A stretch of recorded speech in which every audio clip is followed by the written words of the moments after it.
Podem sentar um pouquinho.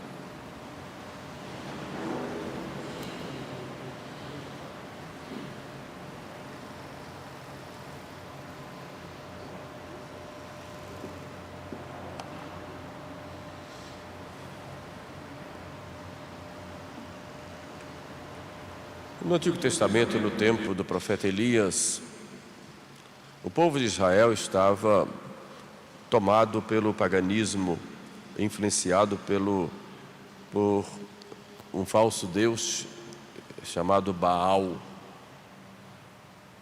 E Elias, um profeta que increpava o povo, chamava atenção para que deixasse aquele paganismo, propôs aos sacerdotes de Baal, com a anuência do povo, um desafio. E esse desafio consistia em levá-los para o monte, e lá os sacerdotes de Baal sacrificarem um boi, cortarem os pedaços e colocarem num determinado lugar e invocarem Baal para que mandasse fogo do céu para queimar aquele sacrifício. Ele faria o mesmo com o Deus verdadeiro. E Elias, então, o povo aceitou, pegou o boi, entregou para os sacerdotes de Baal, que eram os sacerdotes pagãos, e esses sacerdotes, que eram muitos, começaram a invocar a Baal, o seu Deus. Invocavam e imploravam para que mandasse fogo, e o fogo não vinha, e gritavam, e dançavam, e oravam da sua forma, muitas vezes aos alaridos, aos gemidos, e Baal não respondia. E eles começaram então com o cutelo a se ferir, feriam os rostos sobretudo, para que sangrasse, e vertendo aquele sangue, implorando a Baal que mandasse fogo, e o fogo não veio. E Elias zombava deles, dizia: gritem mais alto, que Baal pode estar dormindo, pode ter ido passear. E eles imploravam e Baal não respondia. É um Deus falso, mudo, não é Deus. Na verdade, os deuses pagãos são demônios. E Elias, quando chegou a sua hora, mandou que molhassem a lenha e que molhassem a vítima, e bastou Elias implorar a Deus, e Deus logo mandou fogo que queimou aquele sacrifício. Santo Agostinho, fazendo um comentário a respeito deste fato, e compara Baal com o Deus verdadeiro, e diz que em Baal os sacerdotes gritavam para Baal, e Baal não respondia. Conosco, nosso Deus, não precisou ninguém gritar, Ele próprio toma a iniciativa e vem a nós. Baal poderia se mostrar como um Deus poderoso. O nosso Deus se faz pequeno e vem a nós. Para Baal era necessário que os sacerdotes se furassem, se maltratassem, se ferissem e vertessem o seu sangue. Para o nosso Deus, Ele se fez homem e Ele próprio derramou o seu sangue para a nossa salvação. É assim o nosso Deus, o Deus verdadeiro, que se faz homem e se faz menino, e já como menino começa a derramar o seu sangue aos 8 dias do seu nascimento, quando ele é circuncidado e recebe o nome de Jesus. A circuncisão era uma cerimônia obrigatória para todo menino. Quando tinha 8 dias, era circuncidado, recebia o nome e entrava oficialmente no povo de Deus. Jesus não precisava ser circuncidado, mas ele veio para se sujeitar à lei e assim nos resgatar desta mesma lei, dando-nos uma lei nova. Ele não é contra a lei. Eu não vim destruir a lei, ele vai dizer no Sermão da Montanha, mas vim cumprir e complementar. Quando foi para o povo hebreu entrar na terra do Egito, aliás, na terra prometida, vindo da escravidão do Egito, Josué, que estava à frente do povo, juntamente com Caleb, e gritou: ninguém pise na terra prometida, falando com relação aos soldados e aos homens, se não for circuncidado. A circuncisão era, digamos, o passaporte para entrar na terra prometida. Hoje, a igreja nos coloca esse pensamento para nos falar da necessidade da circuncisão. Primeiro a circuncisão em Jesus e depois a circuncisão em cada um de nós. A circuncisão em Jesus, que significava não só a sua entrada no povo eleito, embora ele não precisasse, porque já era desse povo eleito, por ser filho de Deus, mas já era o começo dele verter o seu sangue para a nossa salvação. Mas a circuncisão nossa, como diz São Paulo, a circuncisão do nosso coração. E aí já temos um programa para o ano novo. Circuncisão de Jesus e nossa circuncisão. Olhemos um pouco sobre a circuncisão de Jesus, em que ele já começa com as suas pequenas gotas de sangue nos salvar. Não era necessário que ele derramasse muito sangue, porque pelo fato dele ser homem Deus, qualquer atitude dele humana é a atitude de uma pessoa divina que se fez homem. Portanto, qualquer atitude de Jesus tem o merecimento divino, assim também como qualquer gota de sangue de Jesus seria suficiente para salvar a toda a humanidade. Mas Jesus quis ir às últimas consequências, derramando o seu sangue até a última gota. E já começa ali naquele momento da circuncisão. Isso porque ele veio para salvar. E ali ele recebe o nome, como disse no início, de Yehoshua, Javé salva, ele é o Salvador. Esse nome tinha sido indicado pelo anjo a Maria, ele terá o nome de Jesus, e também a José, quem daria o nome a Jesus, quem daria o nome, porque era o homem, o pai que dava o nome. Então o nome já é recebido pelo anjo, tanto a Maria quanto a José, por Maria e por José, exatamente porque o nome de Jesus significa aquilo que ele é o Salvador, é Deus que vem resgatar o seu povo, vem salvar o seu povo. E toda a vida de nosso Senhor, e que nós devemos contemplar sempre, é em vista dessa salvação. Resgatar o homem do pecado, tirar o homem da escravidão do demônio e conduzir o homem à intimidade com o Pai. Toda a sua missão é levar o homem de volta para Deus. O homem que havia se afastado com o pecado de Adão e que agora pode ser resgatado, e ele vem exatamente para resgatar.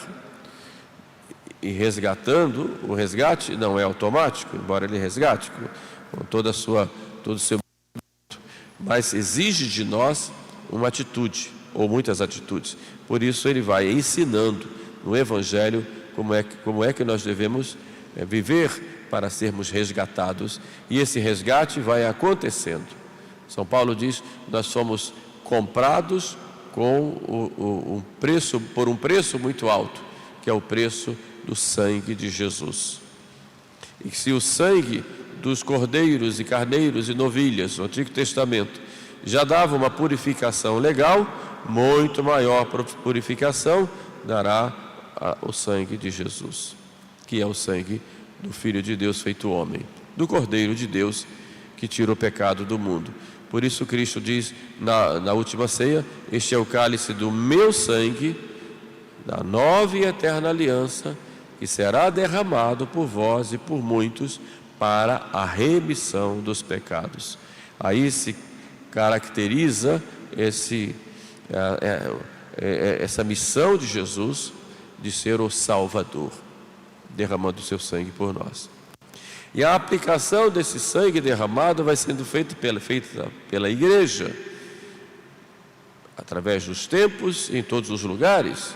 que o sangue derramado foi uma vez lá no Monte Calvário, mas esse valor do sangue é infinito e vai sendo então vai sendo aplicado, e como que vai lavando todas as almas até o fim dos séculos em todos os lugares.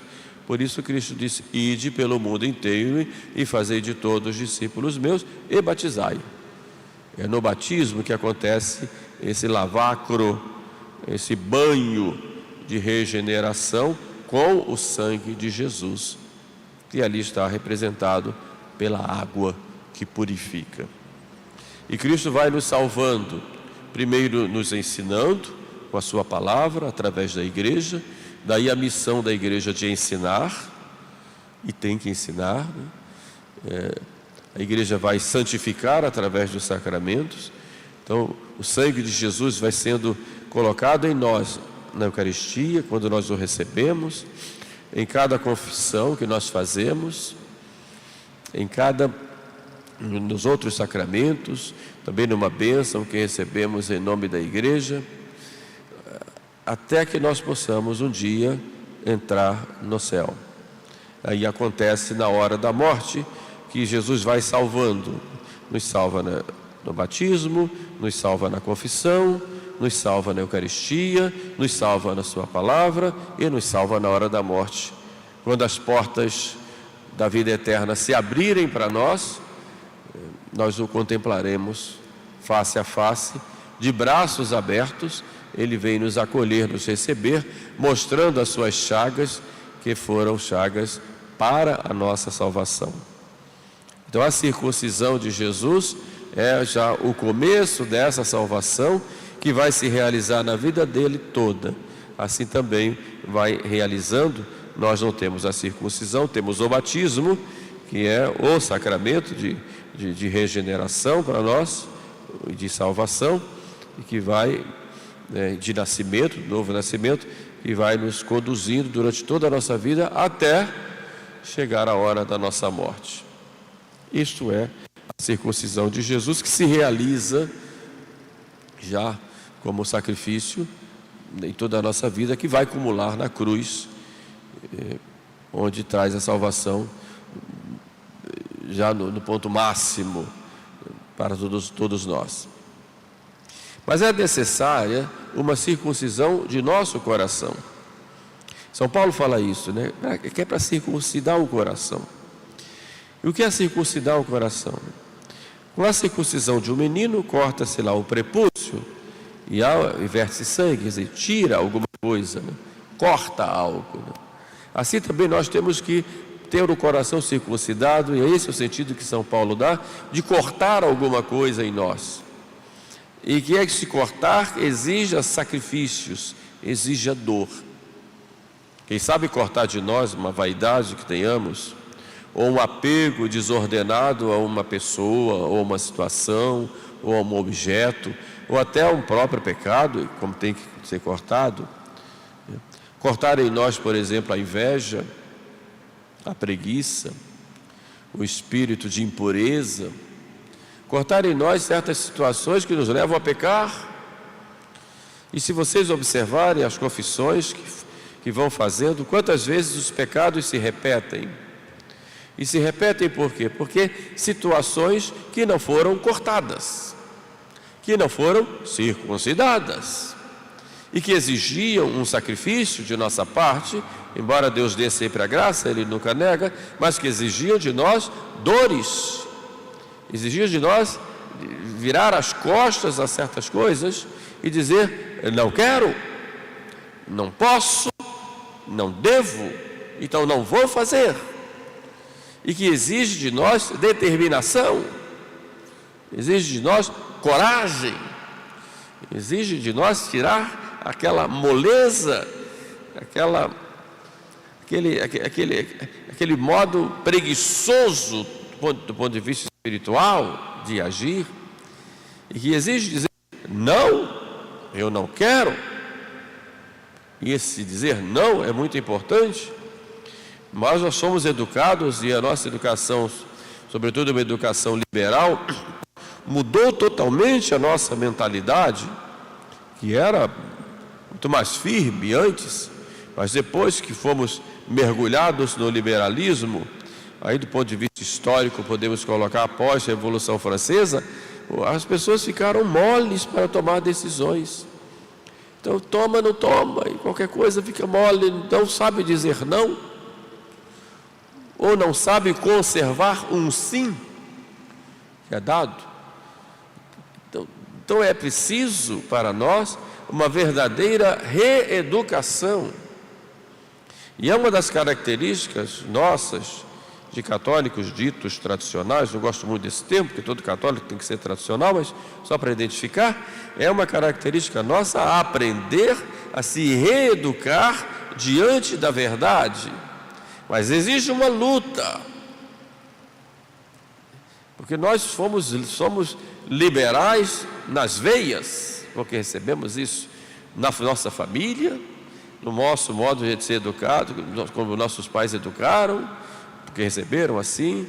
Depois a influência que nós tivemos da mídia, muito forte, a influência das escolas, a influência própria da sociedade, que nos leva a um espírito liberal, de tal forma que achamos normal certas coisas que em outros tempos a sociedade pularia desesperada, achando que o mundo estaria acabando, porque nunca se poderia imaginar o que nós vemos hoje. E de tanto vemos o mal, por causa do nosso liberalismo, terminamos nos acostumando. Daí a nossa dificuldade em dizer não, não quero, não posso, não devo. Por isso digo não. Isso diante de certas coisas. É uma coisa, isso é interessante, que isso está na sociedade moderna em todos os níveis, inclusive nas nossas autoridades eclesiásticas, que também foram educadas dessa forma, né? Uma teologia moral, por exemplo, relativista. Não, temos que dar um jeito aqui, um jeito ali, para dar uma interpretação que agrade todo mundo, mas a verdade não se fala. Por quê? Porque não tem coragem. Por causa dessa educação errada, liberal, que foi dada para todos nós.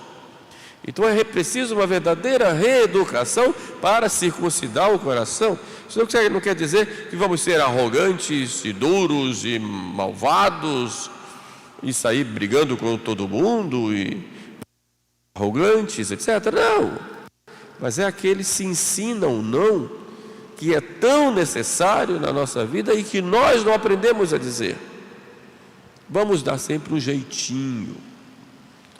Vamos dar o jeitinho. Já até falo de jeitinho brasileiro. Não é só de brasileiro, não. Vamos dar o jeitinho. A gente se ajeita. Quando chegar na porta do céu, não vai ter jeitinho. Senhor, dá um jeitinho aí, porque né, a gente só sabe, né? A vida da gente é difícil e tal. Não existe jeitinho. Mas nós temos essa educação. Daí é importante nós aprendermos de novo isso. Eu me incluo também. Não sou melhor que ninguém, porque sou fruto dessa época também. Nós temos que aprender a ter coragem de dizer sim, sim, não, não. Sim, sim, a verdade, não, não, a mentira. E não existe, e esse é o grande problema, não existe meio termo entre verdade e mentira. Percebem? Não existe verdade e mentira em algo no meio. Ou é verdade, ou é mentira. E pronto. Não existe meia verdade, como alguns querem colocar. Não.